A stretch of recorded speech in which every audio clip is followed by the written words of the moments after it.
Nós estamos ouvindo testemunhos de paternidade. A gente veio aqui conhecer uma família muito especial. Nós viemos até a casa do Tiago Barreto. A gente vai conhecer um pouco da história dele, da história da família também, de como a fé e a confiança em Deus vão ajudando o Tiago no dia a dia, no exercício da paternidade.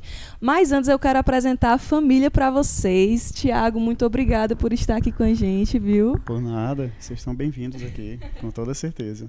Agradecer também a Carliane e também o Tomás, a Clarice, a Celine estão ali, olha, são lindos os filhos deles. E para início de conversa, para a gente conhecendo um pouquinho a história do Tiago também, sobre paternidade. Tiago, fala um pouquinho sobre a paternidade na sua vida, né?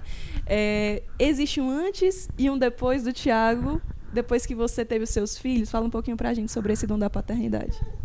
Com certeza, porque assim, eu sempre quis ser pai, né? Sempre planejei isso para a minha vida. E quando eu me casei e descobri que não era apenas um plano meu, mas que também era um desejo de Deus, inicialmente assim, a gente vai começando a pensar no que você vai, como que vai ser a sua família, né? Então a cada passo Deus vai conduzindo e aí vem os filhos, né? Inclusive a gente diz esse sim no altar, né? Naquele momento em que o padre vocês falam, vocês estão preparados, vocês aceitam os filhos, né? Que Deus mandar. E aquele sim, para mim, ficou muito gravado. Inevitavelmente, a gente acaba sendo um pouco marcado pelo materialismo do mundo e você, de uma forma ou de outra, fica naquela preocupação, assim, meu Deus, mas como que vai ser, né? E as contas e os gastos e tudo mais. Então, é um exercício também de fé. Porque aí eu volto àquele sim, àquela promessa que eu fiz, não só para a Carliane, mas para Deus, em primeiro lugar, né? E pensar, né? Tipo, se Deus me chama a isso, então Ele vai me dar as condições. Então isso fez, sim, isso mudou, sim, na minha vida, porque a paternidade ela foi construindo no meu coração uma confiança maior nos desígnios de Deus para a nossa vida. Acho que esse é o ponto principal. De fato, é uma promessa muito bela que vocês fazem no altar. Acolher os filhos que Deus quiser dar. Às vezes, a tendência de muitos pais é querer segurar, ter aquela posse sobre a vida, né? Mas, de fato, a vida é um dom dado por Deus e está sempre aberto também à vida, esse movimento de confiança. Fala um pouquinho também para a gente sobre como você, e a Carliane também nesse tempo, a Carliane pode falar um pouquinho também, como vocês, como consagrados a Deus também, na comunidade Shalom, buscam educar os filhos de vocês à luz da fé. A gente sabe que nos tempos de hoje, tem sido difícil e árdua a tarefa de educar os filhos. Mas qual a importância que vocês enxergam na educação dos filhos à luz da fé, à luz daquilo que a igreja vai também ensinando, né? Eu costumo dizer que assim, é uma grande graça, em primeiro lugar, a gente ter, digamos assim, a gente ter a consciência de que a nossa missão primeiro é educar eles para o céu. Então, eu louvo e agradeço a Deus por Ele me dar essa consciência. Então, tendo isso como premissa, todas as outras coisas elas vão se direcionando nesse sentido. Então, a gente sabe que quando nós vamos à missa e nós os levamos com a gente não está simplesmente, não é só uma questão de companhia. Porque a gente podia muito bem deixar na casa de alguém, de um parente, sim. E aí não, vai só eu e a Carliane, né? E vocês estão vendo aqui. Assim, até para participar melhor também. Exatamente. Podia dizer, não, a gente quer participar melhor da missa, mas leva todo mundo junto. Exatamente. Chegou o momento da gente sair da missa, às vezes, tão cansado que eu ficava assim, meu Deus, eu não lembro nem qual foi o evangelho daquele dia, porque naquele momento eu estava atendendo e teve uma demanda própria, alguma coisa aconteceu. Mas aí me vem no coração, mas esse é o meu papel. E querendo ou não, a sementinha do evangelho vai entrando isso, ali. Né? Exatamente. Tu quer acrescentar alguma coisa? E é até interessante, assim, porque às vezes as pessoas dizem assim, admirar da Celine e da Clarice, né? A Celine tem 8 anos e a Clarice tem 3, né? Então, assim, como elas se comportam bem na missa, né? São tão... de rezar mesmo, né? Nos momentos e tudo. Mas aí tem o Tomás. Então, assim, um dia eu passei por todo esse processo com elas, bebezinhas, para chegar hoje... E elas se comportarem, ter aquele zelo pela Santa Missa, né? Em outros momentos. Então, eu acho assim, que é interessante você, desde pequenininho, levar, apesar, né, da luta que é, até para chegar lá é uma luta. Mas vale a pena. E tornar também no nosso dia a dia essa vivência, né, católica no nosso dia a dia. Então, a gente sempre reza antes das refeições, né, antes das atividades, antes de dormir. Então, isso vai gerando no coração deles já esse amor por Deus. Né? Olha, gente, teve um momento aqui que nós vivemos, quando não estava sendo gravado, que eu queria que tivesse sido para vocês enxergarem a beleza do que foi. Eu estava aqui com as meninas, uma delas está com o vestido da Bela, né, aquela princesa da Disney. Eu perguntei, ela é a sua princesa favorita? A Clarice falou, sim. Aí quando eu perguntei para a Celine, qual a sua princesa favorita? Ela falou, Nossa Senhora mesmo. Olha isso. Olha a diferença. Aí todo mundo, olha aí, Dani, tá vendo a resposta? Receba. Pois é. A diferença de quando as famílias também vão educando os filhos na fé e tendo Nossa Senhora também como esse grande referencial. E com certeza São José também vai sendo um referencial para a família de vocês. Fala um pouquinho para a gente sobre isso, Tiago. Como ele vai sendo um referencial de paternidade na sua vida. Na consagração a São José, a gente tem um dos títulos, né, de São José, o sustentáculo das famílias, né? Então, assim, ele também é atribuído com o pai da Divina Providência. E algo que sempre me vem muito à atenção quando eu estou meditando sobre a vida de São José é a questão da confiança, né? Porque, de fato, ele confiou em Deus. Ele confiou que ele tinha uma missão a seguir e que Deus ele iria prover, mas que ele também dependia fazer a parte dele, né? Então, assim, São José, para mim, ele tem esse referencial como homem, como pai, mas, sobretudo, como uma pessoa que confia nos desígnios de Deus. Então, assim, é isso para mim. E como você vai vivendo hoje, concretamente, à luz dessa fé e desse abandono no Senhor? Fala um pouquinho da tua história. Pois é, justamente, né? Nós estamos agora nesse período, né, de campanha pelo tratamento do Tomás. O Tomás, ele nasceu com uma malformação congênita e o tratamento que a gente viu que é o que vai efetivar, que vai resolver a situação, ele é um tratamento muito caro, muito além daquilo que eu poderia pagar simplesmente com o meu salário, por exemplo, né?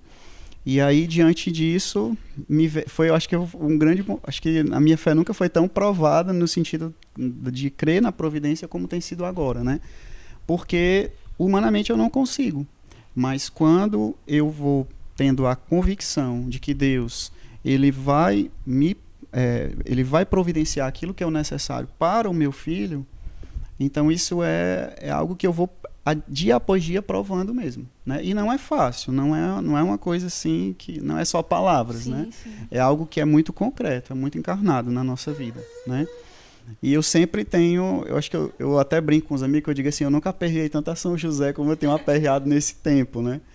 Principalmente na dimensão da confiança mesmo, né? Porque você vai ver, o tempo vai passando e a gente ainda não está nem na metade da meta que a gente estabeleceu para poder iniciar o tratamento dele. Mas mesmo assim, a gente sabe que Deus ele vai agir da forma dele no tempo certo. Porque para além da necessidade, que é algo que é mais evidente, por meio de tudo isso, Deus também ele quer agir em nós.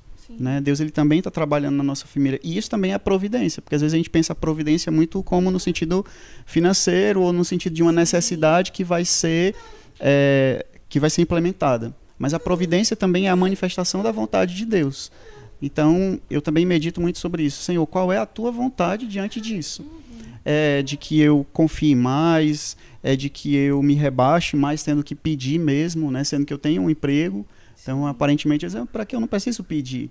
Né? Eu posso fazer um empréstimo ou isso, aquilo, mas aí eu me deparo que mesmo fazendo um empréstimo não é suficiente. Ou seja, eu não tenho outra, entre aspas, alternativa a não ser confiar em Deus. Então só isso eu já vejo assim uma grande ação de Deus na minha vida, né? Você falou que tem uma meta de arrecadação. Existe um prazo para que vocês arrecadem esse valor? Até quando precisarem iniciar o tratamento do Tomás? Fala um pouquinho desse processo do tratamento em si. O Tomás ele precisa começar o tratamento dele o mais precocemente possível, né? Porque quanto mais precocemente, maior a taxa de resultado, né? Maior a efetividade do tratamento.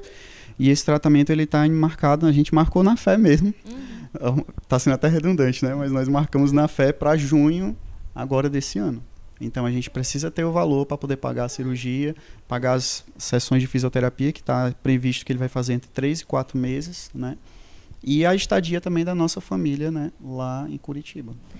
Então ele precisa fazer esse tratamento em Curitiba, né? Para quem está em casa, que também conhecer um pouco da história agora do Tomás e se interessa em ajudar, como é que as pessoas podem conhecer, entrar em contato com vocês, também se quiserem fazer alguma ajuda? A campanha ela acontece no Instagram, no @caminhando com Tomás, né? Tomás normal, TOMAS.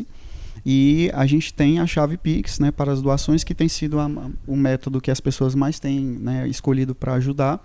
Nós temos 3 chaves Pix. A gente tem um e-mail caminhandocomtomais@gmail.com. A gente tem um link que aparece na bio lá do Instagram e tem também o número 85996628342. Qualquer uma dessas 3 chaves vai nos ajudar com o tratamento do nosso filho. Acredito também que você que está assistindo a gente agora tem muitos desafios na sua vida, na sua família. Você que é pai, está assistindo Fazendo Barulho, também deve encontrar no seu dia a dia muitos desafios com os quais você lida na educação dos filhos. E com certeza o testemunho do Tiago, esse testemunho de fé e de abandono em Deus, vai também podendo ajudar você que está em casa a manter o seu olhar fixo no Senhor e a ter São José como esse grande intercessor, esse grande pai também que providencia, como ele falou, não só o material, mas o essencial, para que Deus trabalhe em nossos corações. E conhecendo toda essa história, eu acho que eu não poderia encerrar essa matéria, né, de outra forma. Agora eu vou fazer um momento surpresa aqui. Vamos agora passar o microfone na mão das meninas e também da Carliane.